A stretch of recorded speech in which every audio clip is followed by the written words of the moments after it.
Welcome to Skybrief, where we take you above the headlines and into the heart of aviation's biggest stories. On this channel, we break down the skies. One incident, one innovation, one lesson at a time. Today, we're diving into a story that shook the aviation world, the Potomac airspace tragedy. In this video, you'll discover why the skies over Washington, D.C. are among the most complicated in America. We'll peel back the layers of rules restrictions, explore exactly what went wrong on that fateful day, and most importantly, look at how these lessons can help prevent future tragedies. Whether you're an aviation enthusiast, a pilot, or just curious about what keeps our skies safe, you're in the right place. Let's get started. Flying into Washington, D.C. is, honestly, unlike flying anywhere else in the world.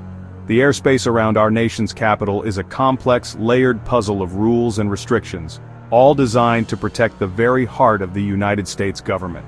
This isn't your average city airspace, it's, well, a fortress in the sky. It's called the Washington, D.C. Special Flight Rules Area, SFRA for short. And inside of that, there's an even more restrictive zone called the Flight Restricted Zone, or FRZ. You can kind of think of it like a series of invisible concentric walls, all built to keep threats out. Every single pilot, from a student in a small Cessna to an airline captain in a jumbo jet, has to follow a strict set of procedures just to even think about entering this space. These aren't suggestions, they're hard and fast rules with, honestly, some pretty serious consequences for any deviation, no matter how small. The reason for this high level of security is pretty obvious when you look at a map of the city.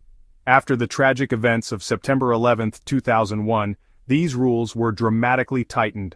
On the cold, clear morning of January 29, 2025, two very different aircraft were preparing for what should have been routine arrivals.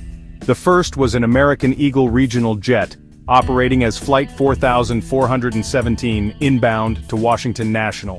It was an Embraer E-175 carrying 76 passengers and a crew of 4. The flight crew ran through approach checklists, programmed their arrival route, and contacted approach control. For them, it was just another day at the office. A Sikorsky UH-60 Blackhawk, call sign Army Lifeguard 29, lifted from Davison Army Airfield near Fort Belvoir. On board was a crew of 4 conducting a priority transport mission. Their mission required low altitude, following the winding Potomac northward through the heart of DC airspace. Flight 4417 was cleared for a visual approach to runway 1, descending northbound directly over the river.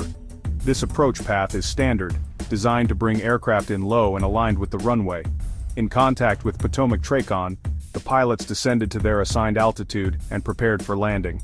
Meanwhile, Army Lifeguard 29, flying VFR at about 500 feet, was in a control gray area.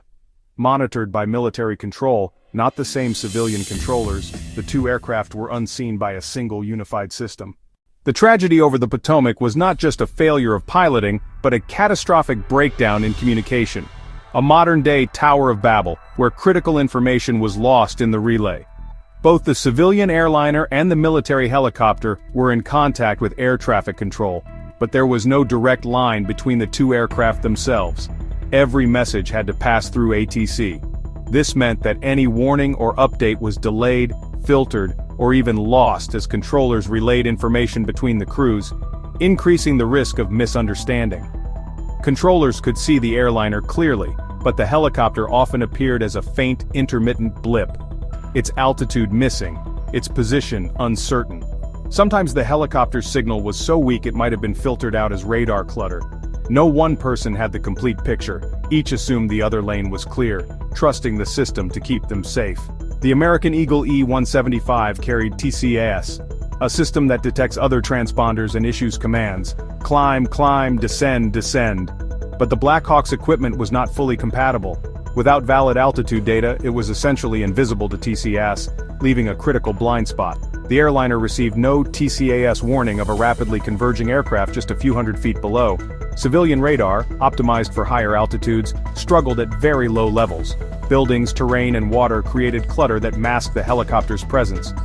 Military systems could see the helicopter, but civilian screens lacked the critical altitude data needed to flag the threat in time.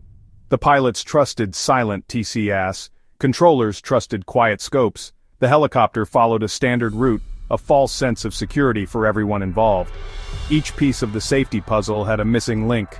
The systems were not designed to work together seamlessly, leaving dangerous gaps. Those gaps created the perfect conditions for disaster. In aviation, procedures are everything. Layers of safety, especially over Washington, D.C., departure procedures and low-level routes were designed to keep them safely apart. But see and avoid breaks down when a fast-climbing jet approaches from behind and below a low helicopter. Procedures did not robustly flag a conflict between a civilian departure and a military VFR river flight. Rules created divided, not unified, responsibility. No single procedure required real-time three-way deconfliction. Assumptions on paper failed against the dynamic reality of the sky.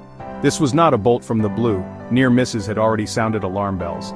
In some cases, TCAS saved the day, but not always without consequences. Pilots spoke of close calls with military traffic that never appeared on TCAS, an open secret. Recommendations for integration and joint visibility lingered, unimplemented.